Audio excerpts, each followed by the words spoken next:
Pas aujourd'hui, pas maintenant. Il s'appuie comme un grand, comme un champion du monde.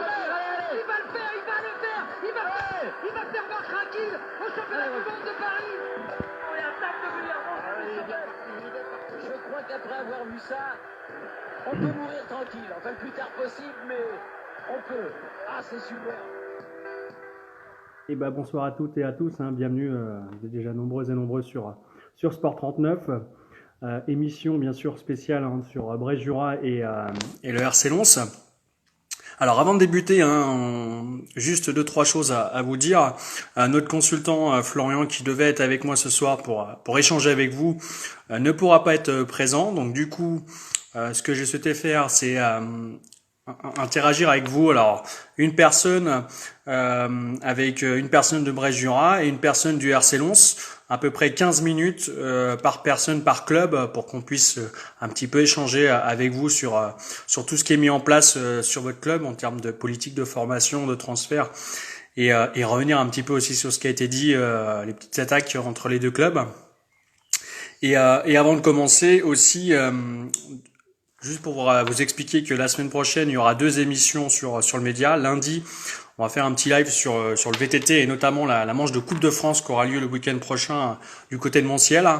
Et au milieu de semaine prochaine, peut-être une autre émission sur le handball avec le Belsand qui aura lieu le week-end prochain également. Donc un programme très chargé. Je salue celles et ceux qui nous ont rejoints. On va débuter juste en introduction de cet échange. J'avais juste 2-3 choses à vous signaler par rapport à nos positions à nous, du média, sur le traitement de l'information, le fait de, entre guillemets, de mettre de la poudre sur d'éventuelles tensions entre les deux clubs. Juste pour vous signaler que ce live a été conçu à cause de réactions des deux clubs, et pour vous dire également, parce que j'ai eu écho il y a quelques instants, enfin quelques jours, comme quoi j'aime pas Bressuire. Voilà, je suis un peu surpris parce que, pour être honnête avec vous, j'ai été en stage chez eux, ça s'est très bien passé, j'ai une très bonne relation avec Bressuire, tout comme Lens-le-Saunier. Moi j'aime le foot. J'aime pas le contour du football, mais le foot j'aime, donc il n'y a pas de problème avec les deux clubs. Donc ce que je vous propose, c'est tout d'abord commencer ce petit échange avec vous en présentant un petit peu les deux clubs. Alors pour celles et ceux qui souhaitent participer au live avec moi, n'hésitez pas à m'envoyer une invitation. Comme ça, on pourra débuter l'échange. Alors soit Bressuire, soit RC Lens. Moi, je n'ai pas de préférence particulière. Je voulais juste vous faire une petite présentation rapide des deux clubs. Bressuire, donc forcément Bressuire, c'est la fusion des deux clubs du village, Comnaille et Blétran. Un club de village avec plus de 2000 habitants à peu près sur Blétran, un club qui forme également avec aussi 380 licenciés. Donc là c'est les propos de Daniel Pro, le président, en situation normale. Et c'est vrai que je profite de l'occasion pour vous dévoiler un petit peu les mots que m'a adressé le président pour l'émission, par rapport à cette entre guillemets polémique des joueurs qui seraient payés pour venir à Bressuire, et que la rivalité entre les deux clubs. Il y a, selon le président, je vous lis ce qu'il m'a écrit, il n'existe aucune polémique avec les clubs jurassiens, quels qu'ils soient, en cette période de mutation sportive, et que les joueurs sont totalement libres de décider où ils veulent s'engager pour la prochaine saison 2021-2022. Bressuire Foot propose comme tous les autres clubs et les joueurs disposent. Aucun autre commentaire ne sera apporté sur ce sujet qui pour nous est clos. Voilà. Achraf El Fadil annoncé à Bressuire, donc grosse recrue, peut-être une recrue encore complémentaire, donc effectivement. C'est vrai que je l'ai pas dit en introduction, mais Bressuire et RC Lens, c'est quand même des clubs proches, on va dire géographiquement.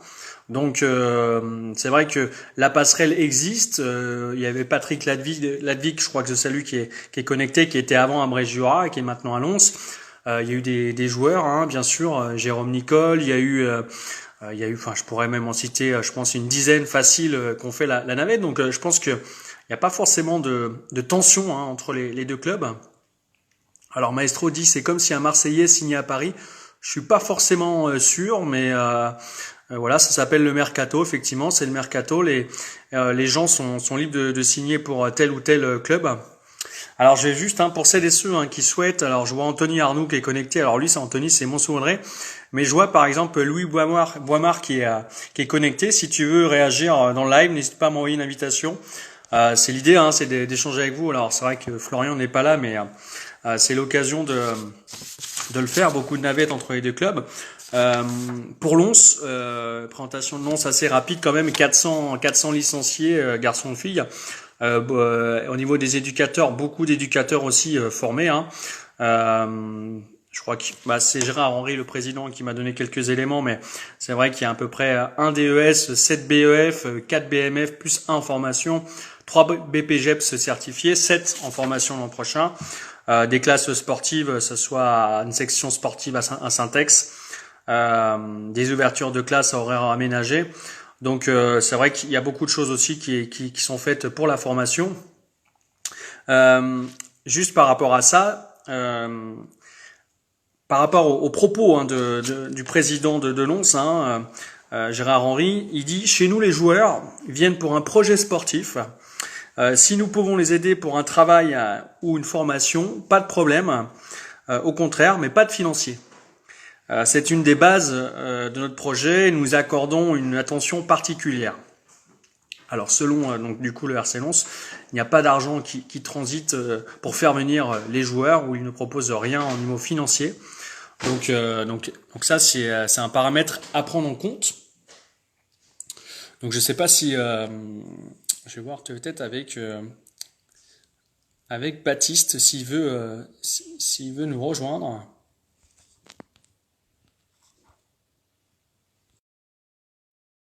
Après, je trouve que c'est intéressant. J'espère qu'il va accepter. C'était pas prévu, mais au moins on aura une personne neutre. Et si vous avez des commentaires, n'hésitez pas.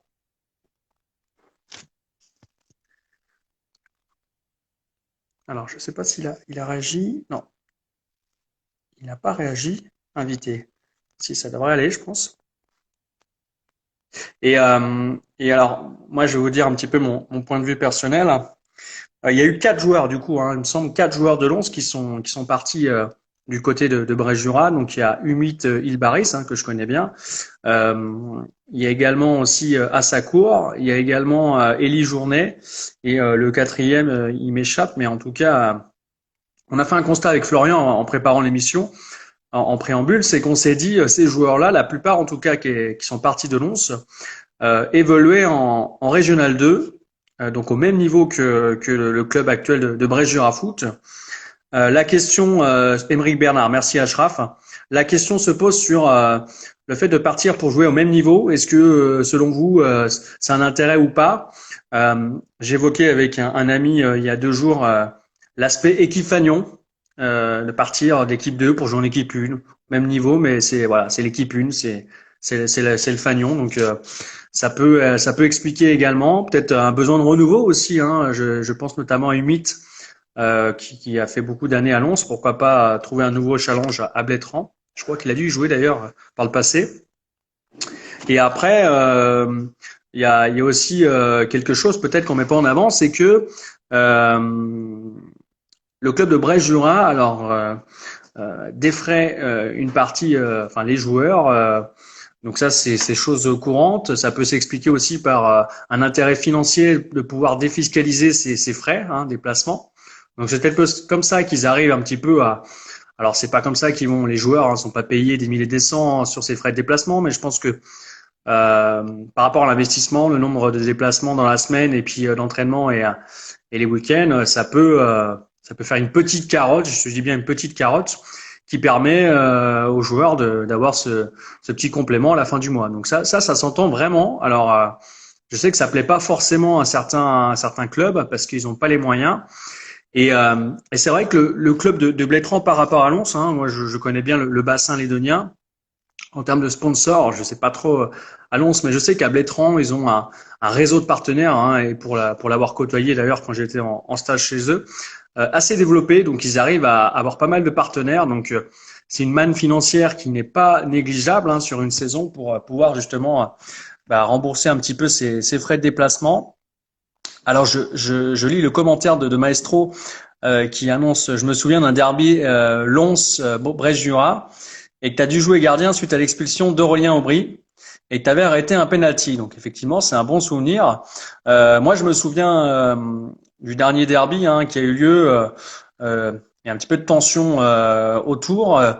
Je sais pas trop ce que vous en pensez. Moi, je sais que mon meilleur ami Jérôme avait été injurié ou intimidé par un dirigeant de Brest-Jura à l'époque, il y a 2 ans ou 3 ans, je sais plus. Jérôme qui a fait la navette entre les deux clubs, donc il connaît bien les deux structures. Mais je trouve ça un petit peu dommageable d'ailleurs. Après, quand on regarde un petit peu Lons, de sources sûres, hein, il y a un projet de montée en National 3. Alors oui, c'est bien. Il y a certains joueurs qui sont partis. Alors on se pose la question, est-ce que ces joueurs-là ne faisaient pas partie de ce projet-là? Est-ce qu'ils vont recruter à l'externe? Ça, c'est des questions qu'on pourrait poser, hein, à un dirigeant de Lons. Donc c'est ce qui pourrait expliquer les départs, hein, des joueurs, hein, parce qu'ils sont plus dans les plans des entraîneurs. Mais moi, la question que je me pose, et j'espère que vous allez pouvoir aussi apporter quelques éléments, c'est si Lons veut monter en National 3, c'est une bonne chose pour le sport jurassien. C'est un club qui mériterait de jouer d'ailleurs à ce niveau-là. Par contre, en termes de finances, parce qu'à un moment donné, il faut pas se leurrer, quand on arrive en National 3, malheureusement, où on est encore sur le sport amateur, mais ça fait partie quand même, il y a des joueurs qui sont défrayés ou il y a un petit peu d'argent qui tourne autour. Les budgets sont plus conséquents, donc il y a besoin d'argent, il y a besoin de défrayer aussi les joueurs, de les payer un petit peu. Donc je pense qu'à ce moment-là, Lons va devoir, hein, se tourner sur ce genre de pratique pour pouvoir attirer aussi des joueurs, hein, pour être compétitif en National 3 et pas faire l'ascenseur, parce que ça c'est toujours le problème avec certains clubs, c'est qu'ils montent pour redescendre, donc c'est quelque chose qui est assez dommage à constater. Alors après, oui, juste pour confirmer ce qu'a dit aussi le président de Lons. Euh, et d'ailleurs, là-dessus, je le rejoins. Il dit, nous avons un nombre important de jeunes qui arrivent en senior et le départ du club de certains joueurs est logique. Il dit, et tous les ans, il existe le jeu des chaises musicales. Alors oui, hein, c'est le but, hein, c'est aussi le but des mutations, des transferts. Les joueurs viennent, ils repartent. Il n'y a plus forcément pour certains l'amour du maillot, comme on dit tout le temps. Mais ça, c'est quelque chose que je pense que les clubs prennent en compte maintenant assez facilement. Après, les ambitions, hein, des deux structures, je pense, sont presque identiques, à savoir évoluer au plus haut niveau. Brest-Jura, hein, ils ont été souvent en Régional 1. Ils ont entre guillemets, comment? Les épaules solides, hein, pour y rester, avec les joueurs qui viennent de signer. Je pense que ça va faire une belle équipe pour l'an prochain, donc j'espère que ça va monter. Et puis pour Lons, la question c'est est-ce que du coup quels joueurs ils vont recruter suite à ces départs? Y aura-t-il des départs des joueurs de l'équipe 1 également? Voilà, donc je vous pose la question. Si vous avez des informations à ce sujet, on est preneur, hein. Je sais que c'est quelque chose qui est en cours, hein, les mutations. Après, pour être franc avec vous, j'ai pas d'autres informations sur Lons, mais je vais essayer de voir avec Patrick, parce que c'est vrai que Patrick est présent ce soir. Alors je ne sais pas s'il voudra échanger.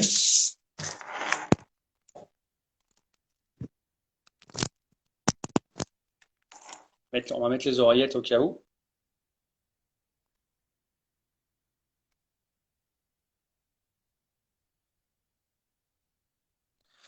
Nous, hein, c'est vrai on a un regard extérieur sur le football avec Florian. On aime le foot, mais les à côté, c'est pas forcément ce qu'on aime. Et on est plus à rigoler de ce qui a été dit, hein, d'ailleurs sur les commentaires. Ça nous a plus fait rigoler qu'autre chose. Donc on n'est vraiment pas là pour mettre de l'huile sur le feu, entre guillemets. Il n'a pas besoin, je pense. Mais je crois que c'est important de parler un petit peu des deux clubs. Il y a beaucoup de départs qui sont actés du côté de Lens, donc c'est pour ça qu'on voulait savoir un petit peu qu'est-ce qui se passait à Lens. Euh, alors, Pat, il est en train de réparer les tables qui cassaient dans les vestiaires. Alors, il y a beaucoup de commentaires, j'essaie de les reprendre, hein. Maestro qui dit après, si le joueur est persuadé de ne pas avoir sa place en première, il part dans un club où il pourrait jouer à ce niveau. Voilà, hein, on l'a dit hein, avant-hier hein, quand j'ai échangé avec un ami sur la question. C'est aussi un aspect sportif, hein. À un moment donné, le sport rentre en ligne de compte, le niveau sportif, et si les joueurs sont plus assez bons malgré leur implication au club, hein, ça c'est important de le dire aussi. Il y a des joueurs qui s'impliquent, choses comme ça, mais qui n'ont pas forcément le niveau pour rester à cet échelon, et on est obligé de leur dire, soit tu acceptes de jouer à l'échelon en dessous, parce qu'on va recruter des bons joueurs, ou soit après, généralement la personne elle part aussi parce que elle veut trouver aussi son compte. Donc si on fait un petit bilan de ces départs, on se rend compte que Humit et les trois autres joueurs sont partis aussi pour le niveau, aussi pour le prestige peut-être de l'équipe 1. Et Aymeric Bernard, joueur de R1 à Lens, oui, je crois il est parti. Il est parti Aymeric. Alors, il jouait en R1. Alors, est-ce qu'il était titulaire ou pas? Ça, c'est encore autre chose. Rabi sur la place de comment d'Aymeric à Lens. Loïc, hein, on salue Loïc Catala, le joueur de l'équipe B du RC Lens. Certains de ces joueurs d'ailleurs qui ont quitté le club, donc ce serait intéressant, Loïc, si tu veux te connecter pour échanger un petit peu à ce sujet, n'hésite pas. Euh, je sais que bon, il y a des joueurs qui étaient un petit peu frustrés par rapport au discours du coach aussi, hein, le coach de l'équipe première. Donc c'est intéressant aussi d'avoir toi ton ressenti en tant que joueur. Et oui, effectivement, Karim, t'as plus d'équipe. Alors, tu es à la recherche d'équipe. Je lance l'invitation hein, si vous cherchez un joueur. Karim, effectivement, quand tu dis, t'as les joueurs qui vont rester et se battre pour leur place, mais ça, c'est un état d'esprit. Oui, peut-être. Oui, oui, on n'a pas évoqué on n'a pas évoqué cet aspect-là, se rester et puis se battre pour avoir sa place. Après, quand tu rentres pas forcément dans les plans d'entraîneur, c'est compliqué de continuer, enfin, de rester pour se battre. Ils sont pas partis pour cela. Alors les quatre joueurs hein, pour le prestige de l'équipe 1 selon Loïc. Donc effectivement. Et effectivement, comme dit Maestro, hein, Nico Debord qui était avant à Lens, comme je l'évoquais en début d'émission, la passerelle entre Lens et Blétran avec les différents coachs qui sont passés également, et ben ça aide après à avoir les contacts et à faire venir les joueurs. Maintenant, je pense que je ne sais pas si on a fait le tour. Si vous avez des choses à dire, hein, n'hésitez pas à commenter. Nous, très clairement, hein, avec Florian, on le redit et encore ce soir, on n'a rien contre Bresjura ni contre Lens. On n'a qu'une envie, c'est que ça se porte le mieux possible et que ça gagne entre guillemets, voilà, les 3 points, comme on dit. Et voilà, c'est juste les à côté, l'à côté qui nous a fait réagir, la réaction du supporter, alors qu'il n'est pas là ce soir, je le déplore un petit peu, hein, Marcel. Je sais pas s'il est là. Avant de dire des bêtises, je vais regarder dans les participants. Il est pas là, c'est dommage parce que c'est lui qui a allumé un petit peu la mèche. Alors je pense qu'il était frustré de voir les joueurs partir de Lens, hein, ce qui est logique, mais ça fait partie de la vie d'un club, hein, les départs. J'ai vécu la même chose d'ailleurs hein, dans le tennis de table avec un transfert, donc ça fait toujours réagir de toute façon les transferts. Après, on espère que pour Bressurat et pour Lens, les mouvements ne vont pas les affaiblir, bien au contraire. J'espère que va y avoir des bonnes recrues de part et d'autre. Après, ce qu'on peut se dire aussi, c'est que avec le Covid, tout ce qui s'est passé, il y a des joueurs qui ont peut-être senti le besoin de partir aussi, donc ça se comprend également. Donc oui, effectivement, Benoît, dommage de ne pas avoir la réaction du coach de Lens concernant tous les départs. Alors moi je l'invitais, hein, Patrick, à rejoindre le live. Alors c'était pas forcément prévu, hein, parce que normalement c'était avec Florian. S'il souhaite réagir, Patrick, il n'y a pas de problème, hein, c'est bien le but de ce live. Donc et toujours dans un esprit bien sûr bienveillant et communicatif. Donc s'il souhaite voilà, participer au live, il m'envoie une petite invitation, on peut échanger. Euh, Alors, je prends juste le commentaire de Loïc qui dit, ce sont des joueurs de club, on s'apprécie tous, donc pas évident de les voir partir, car ne pas jouer en R1, c'est un fait, mais on joue en R2 quand même. Oui, voilà, c'est ce que j'allais dire, c'est que on l'a pas dit sur le RC Lens. Le RC Lens, c'est une équipe en Régional 1 et la réserve est en Régional 2, alors à Blétran, à Brest Jura Foot, pardon, je vais me faire tirer les oreilles par Daniel Pro. Brest Jura Foot, la première équipe en Régional 2 et l'équipe réserve en Régional 3. Donc il y a un petit écart quand même. Donc oui, oui, effectivement, la Régional 2, c'est quand même un bon niveau quand même, hein, même si ça vaut pas la DH, mais c'est vrai que c'est déjà un bon niveau, effectivement. Des fois, il faut savoir se contenter de ce qu'on a. Mais c'est vrai que c'est un paramètre à prendre en compte. Après, la réserve en Régional 1, il y a un bon challenge, effectivement, hein. Si le club de Lens monte en National 3, avoir une réserve en R1, c'est un bon challenge. Euh, Après, il y a des joueurs, hein, qui aiment pas jouer en réserve, hein. Les joueurs, ils veulent jouer en équipe 1, choses comme ça, le prestige, peu importe. Euh, je vous montre l'exemple très simple, hein, de Jura Sud. Jura Sud, l'équipe Fagnon en National 2. Après, la réserve, bah, c'est une réserve. Voilà, c'est compliqué de jouer en réserve. Ça fait pas rêver. Bah, je peux comprendre aussi les joueurs qui n'ont pas envie de jouer en équipe 2. Voilà. Après, c'est une histoire d'ego, une histoire de. Voilà, c'est un peu. C'est la vie entre guillemets, mais en tout cas, beaucoup n'ont pas cela en tête. Oui, peut-être, hein, ils ont peut-être pas une vision à moyen terme, Maestro. Donc ça, c'est aussi savoir, hein, si on a un esprit club, si on est prêt à faire je dis bien entre guillemets, hein, ça reste du sport, ça reste des sacrifices pour jouer un peu plus bas, pour ensuite remonter ou choses comme ça. Pareil, il y a une balance le pour et le contre. Donc oui, Courlaou aurait pu être un super club pour les relancer. Euh, donc après, voilà, il y a un peu d'humilité dedans. Il y a un petit peu, comment, ouais, un petit peu bah ouais, d'humilité, on va dire aussi se remettre en question, hein, parce que bah, si on joue en R2 et que le coach ne veut pas nous faire jouer en R1, peut-être qu'on n'a pas forcément les facultés pour, hein. Donc la moindre chose, c'est peut-être de se dire, bah c'est déjà pas mal d'être en R2, comme on le disait tout à l'heure. Donc mais c'est vrai que je suis un petit peu déçu, hein, pour rien vous cacher que, alors même si c'était pas prévu, hein, que les intervenants, alors ça soit pour Lons ou même pour Blétran, hein, ne soient pas là ou ne souhaitent pas forcément. Après, je respecte, hein, témoigner sur ce qui se passe sur la situation entre les deux clubs. Après, voilà, c'est la liberté d'expression. C'est pour ça qu'on voulait donner la parole également. Je vois que Loïc est toujours aussi actif, donc ça fait plaisir à voir, hein. On a passé 2 bons mois ensemble, on aurait pu faire une belle année. Après, les raisons, ça reste entre eux, les coachs. Alors, c'est ce qu'on dit souvent, hein, ce qui reste enfin, ce qui se passe dans le vestiaire, sur le terrain, enfin, dans le vestiaire, reste dans le vestiaire, Loïc. Après, il y a toujours des fuites, hein. C'est aussi les médias, ils arrivent à avoir des informations. Je ne dévoilerai pas les sources, bien évidemment, mais on sait qu'il y avait des gens qui étaient pas contents, que ce soit à Lens, de leur temps de jeu, choses comme ça.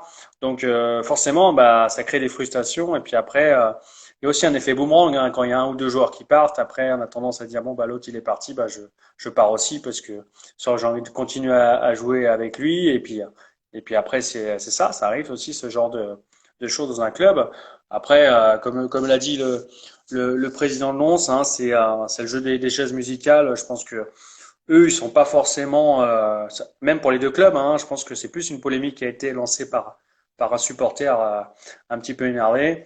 Je pense que c'est deux systèmes, deux politiques différentes, on l'a dit, hein, une basée un peu plus sur la formation, avec, alors même si les deux clubs forment, hein, Brest Jura également, mais un peu plus de formation sur la durée et un peu moins de moyens aussi côté Lons, même si je serais quand même curieux d'aller voir les fonds.